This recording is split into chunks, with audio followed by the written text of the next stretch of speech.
আবার আল্লাহ বললেন, নবী আপনি এমন নবী যেই নবীকে আমি হাউজে কাউসার দিয়েছি। লক্ষ লক্ষ নবীদের কাউরে কিয়ামতের দিন আমি হাউজে কাউসারের মালিক বানাবো না, শুধুমাত্র কেবলমাত্র একমাত্র আপনি ছাড়া।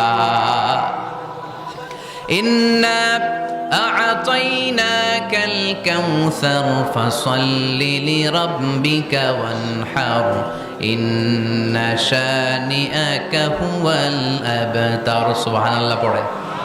এই হাউজে কাউসারের পানি খেতে চান? পান করতে চান? বিশ্বনবী না দিলে খাইতে পারবো আমরা? হাউজে কাউসার পান করতে চান কারা? হাত তুলে দেখান।